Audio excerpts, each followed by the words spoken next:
So please bear with me. This presentation is new and I have just compiled it, so there will be some glitches. Thank you so much, sir and Dr. Shumaila and madam, for all your constant support and encouragement. I hope this goes well.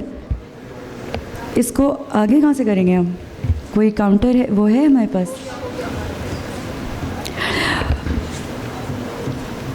अच्छा जी, first of all, I would like to start this presentation with this really nice and मुझे लगता है बहुत एक अच्छा और बहुत हकीकत पे मबनी शेर है कि मैं तो समझा था कि लौट आते हैं जाने वाले, मैं तो समझा था कि लौट आते हैं जाने वाले, तूने जाकर तो जुदाई मेरी किस्मत कर दी। पूछ बैठा हूँ मैं तुझसे तेरे कूचे का पता, तेरे हालात ने कैसी तेरी सूरत कर दी। तो एजिंग वो एक चीज़ है जिसको हम रोक नहीं सकते, ठीक है। All we can do is we can mature with grace, age with grace, and I guess the teachers that are sitting right in front of me, this is what they have taught us कि अपने natural beauty, क्योंकि अल्लाह ताला ने हर इंसान को खूबसूरत बनाया है, राइट, तो उस नेचुरल ब्यूटी को इन्हांस करना है और आपकी जो एजिंग है उसको एक अच्छे तरीके से लेके चलना है। तो हमारी आज की जो प्रेजेंटेशन है that is understanding the biochemical basis of ageing. ज़्यादातर बातें हो चुकी हैं, I am just going to quickly go through this presentation. So basically skin में हो क्या रहा होता है कि एजिंग या वक्त के साथ साथ बहुत सारी ऐसी चेंजेस आ रही होती हैं जिसकी वजह से हमारे फेशियल फीचर्स में, हमारी स्किन की सपलनेस में फ़र्क आ रहा होता है। तो दो किस्म के फैक्टर्स जो हैं वो काम कर रहे होते हैं, इंट्रिंसिक फैक्टर्स और एक्सट्रिंसिक फैक्टर्स, जो हमारी एजिंग को स्पीड अप कर रहे होते हैं। जितना अच्छा हमारा खाना पीना होगा, हमारी लाइफस्टाइल होगी, हमारी सोच होगी, उतनी ही हमारी जो इंट्रिंसिक एजिंग है वो बेहतर चल रही होगी। तो let's talk about the intrinsic factors, जिसमें बेसिकली इलास्टिन डिग्रेडेशन आ जाती है, ऑक्सीडेटिव स्ट्रेस आ जाता है, टेलोमेरेज शॉर्टनिंग आ जाती है, माइटोकॉन्ड्रियल डिसफंक्शन आ जाता है, इन्फ्लेमेटरी चेंजेस हैं, जेनेटिक एक्सप्रेशन जो है वो भी एज के साथ चेंज हो रही है। एक्सट्रिंसिक फैक्टर्स में यूवी रेडिएशन है, पोल्यूशन है, लाइफस्टाइल चॉइसेस हैं एंड स्किन केयर प्रैक्टिसेस हैं। बहुत दफ़ा हम ऐसी स्किन केयर प्रैक्टिसेस कर रहे होते हैं जो इनफैक्ट हमें हेल्प करने के बजाय उल्टा नुकसान कर रही होती हैं। तो let's quickly go through this.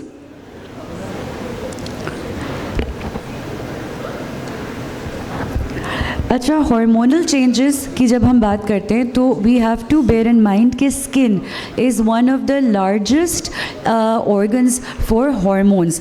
तो जो भी हार्मोन्स होते हैं वो स्किन के ऊपर भी अफेक्ट हो रहे होते हैं। मिसाल के तौर पे अगर कॉर्टिसोल लेवल बढ़ा है, अगर मेनोपॉज के बाद हमारा एस्ट्रोजन लेवल नीचे जा रहा है, तो वो सारे के सारे चेंजेस स्किन के ऊपर रिफ्लेक्ट हो रहे होते हैं। Normally after 25 to 30 years we start losing 1% of our collagen every year. अगर इसको वैसे देखा जाए तो ये बहुत थोड़ा अमाउंट लग रहा है, लेकिन ये ओवर द ईयर्स ऐड होते होते अच्छी खासी सैगिंग और अच्छी खासी रिंकल्स और लाइंस हमारी स्किन के ऊपर बना देता है। इसके अलावा जब हार्मोनल चेंजेस आते हैं तो जो हमारी स्किन में मेलानोसाइट्स हैं उनकी पिगमेंटेशन भी चेंज हो जाती है, जिसकी वजह से डार्क स्पॉट्स, मेलाज्मा, ये वाले सारे प्रॉब्लम्स होने लगते हैं। Hold on.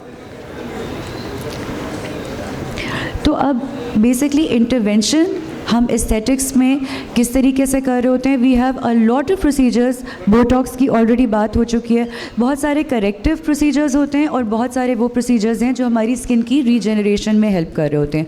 Botox although is a corrective procedure, but latest जो स्टडीज़ हैं उसमें micro Botox has been use with micropeptides और वो फाइन लाइंस को रीजनरेशन में, उनकी स्किन की सपलनेस में भी हेल्प कर रहे हैं। Then chemical peels, laser resurfacing, ये बेसिकली सिर्फ आपकी स्किन को पतला नहीं कर रहा जैसे कि पेशेंट्स कहते हैं, rather they are helping resurfacing of your skin, because जैसे जैसे एजिंग हो रही होती है वैसे हमारी स्किन की जो रीसर्फेसिंग कैपेबिलिटी है वो कम होती जा रही होती है। इसीलिए हम में से बहुत सारे लोग, इंक्लूडिंग मी, जो जवानी में क्लियर स्किन होती थी, अब वो तमाम कोमेडोन्स और वो अजीब धब्बे खड़ब्बे आना शुरू हो जाते हैं।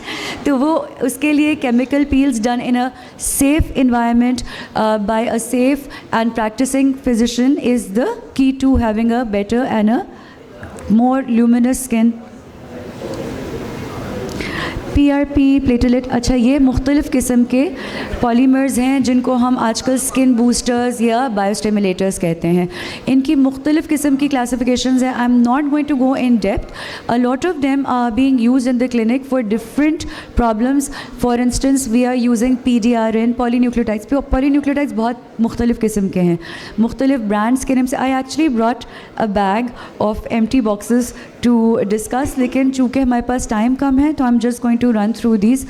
उसमें क्या है कि डिफरेंट डेप्थ के ऊपर और डिफरेंट प्रॉब्लम्स के लिए हम उनको यूज़ कर रहे होते हैं. तो they can target anything from volume loss to dullness of the skin, fine lines, ageing के साइंस, पिगमेंटेशन के साइंस, सब के लिए मुख्तलिफ़ कॉन्सेंट्रेशंस में और मुख्तलिफ़ डेप्थ पे हम इन चीज़ों को यूज़ कर रहे हैं. इसी तरह मशीन बेस्ड प्रोसीजर्स में माइक्रो नीडलिंग, जिसको हम ओवरलुक कर देते हैं, is a very very important tool. Micro needling की बहुत मुख्तलिफ़ मशीन्स आ रही हैं एंड अक्सर हर थोड़े दिन बाद कोई मार्केट में एक नया ब्रांड आता है और हम सब उसके पीछे लग जाते हैं. तो उसमें सिर्फ हमें ये याद करने की ज़रूरत है कि भाई इसकी डेप्थ कितनी है और हम इसकी इंटेंसिटी कितने लेवल पे देख रहे हैं, ताकि हमें बेस्ट बेनिफिट्स मिल सकें. इसको मैं जल्दी जल्दी फॉरवर्ड करके एक छोटा सा वीडियो दिखाती हूँ and then we will wrap this up. जब हमने बायोलॉजिकल सब्सटेंसेस की बात की तो उसमें हमारे पास PRP आ जाता है, हमारे पास एक्सोसोम्स आ जाते हैं जो कि मेरे फेवरेट टॉपिक हैं. So I am just going to show a little video about exosomes and then I will also share a demo जहाँ पे पॉलीन्यूक्लियोटाइड्स और PDRN इंजेक्ट किए जा रहे हैं.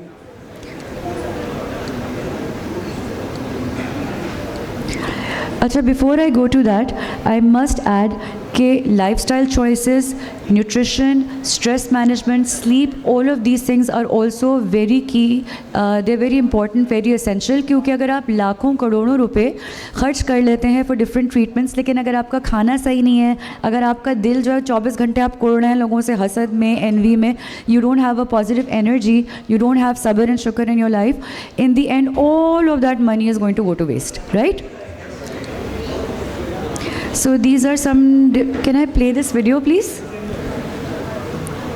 Hello, Assalamu alaikum. My name is Dr. Nadia Seth. I am working with Dr. Afzal Lodi. So I am just applying one of my favorite substances. I am not going to take the names. मैंने छुपाया है. In combination. तो basically exosomes और PDRN को combine करके use किया है. अब different products की different depth जो है वो important है. मिसाल के तौर पे अगर polynucleotides हम यूज़ कर रहे हैं तो intradermal injections are a good depth for it. उसकी हमने injection की डायरेक्शन देखनी है कि वो प्रॉपर उसमें जा रही है. इसी तरह एक्सोसोम्स अगर हम लगा रहे हैं उसकी डिफरेंट डेप्थ हम यूज़ करेंगे. आई एम श्योर बाकी अभी जो स्पीकर्स आएंगे they will be talking about different products and how to use them differently.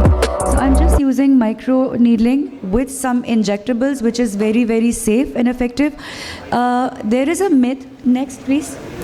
There is a myth. A lot of people say कि जब तक ये exosomes की वीडियो है, ये प्ले कर लें प्लीज़.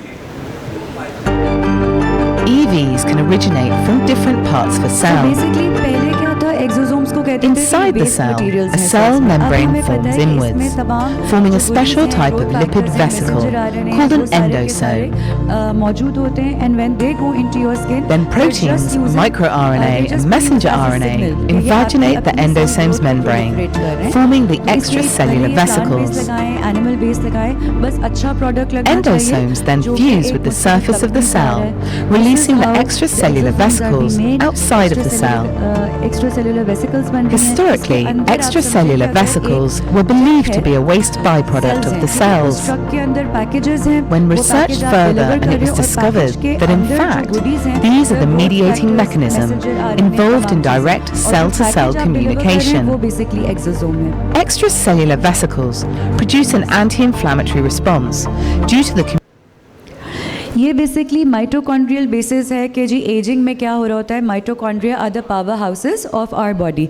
उसके अंदर जैसे जैसे एजिंग हो रही होती है, जब मैंने बताया कि ऑक्सीडेटिव स्ट्रेस की वजह से, डाइट की वजह से, पोल्यूशन की वजह से, एजिंग की वजह से, हार्मोन्स की वजह से a lot of problems are happening at the cellular level.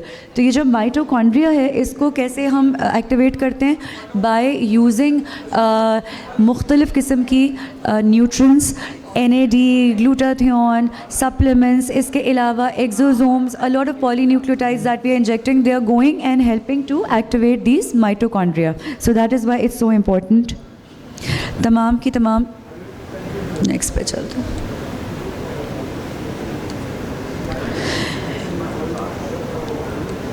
These are just different diagrams to show कि भाई माइक्रो नीडलिंग की मुख्तलिफ डेप्थ जो है वो मुख्तलिफ किस्म की प्रॉब्लम्स को एड्रेस कर रही है। तो कोई भी मशीन, जैसे अगर आपने देखा होगा पिछले दिनों कोई एक आध मशीन की बहुत ज़्यादा हाइप क्रिएट हो जाती है, फिर हमारे पास रील्स आने शुरू हो जाती हैं कि these machines are actually not good at all. तो उसमें क्या होता है, doctor Shumaila this is your favourite, वो तो मैंने वहाँ पे वो किया हुआ है। तो उसमें क्या होता है कि जितना अच्छा आपका यूज़ करने वाला डॉक्टर होगा उतनी ही आपको उससे बेनिफिट मिल रहा होगा। This is just a before and after picture. इस पेशेंट के अंदर polynucleotides, PDRN as well as PLLA inject किया गया है। तो मैंने ये पूरी पिक्चर नहीं ली है, बट इसके अंदर काफ़ी ज़्यादा वॉल्यूम लॉस था। Without using dermal fillers we have been able to restore her complexion and youthfulness. So the conclusion is that intersection of biochemistry and aesthetic medicine offers exciting possibilities. By understanding the underlying process, we can make informed decisions. Because सिर्फ corrective measures हमें नहीं लेने, हमने उसको basically treat भी करना है। कोई भी अच्छा डॉक्टर जो होता है, जैसे यूजली मुझे फैमिली मेडिसिन में मेरे एक टीचर ने बोला था कि बेस्ट डॉक्टर वो होता है जो मेडिकेशन के ऊपर से वीन ऑफ करके पेशेंट को एक अच्छे हेल्दी लाइफस्टाइल की तरफ जा रहा होता है। तो एस्थेटिक्स भी सारा करेक्टिव या ब्यूटिफाइंग ट्रीटमेंट नहीं है, वो बेसिकली एक रीजेनरेटिव मेडिसिन उसके अंदर इनकॉर्पोरेट हुई हुई है। तो जितना ज़्यादा आप इस चीज़ को एक्सेप्ट करेंगे उतना ज़्यादा we will be able to gain benefit from aesthetics and of course from all the beautifying treatments. But please do remember कि before any other treatment, make sure that you have a beautiful soul, because when you have a lovely soul, it will be reflected on your face and in your life. Thank you so much.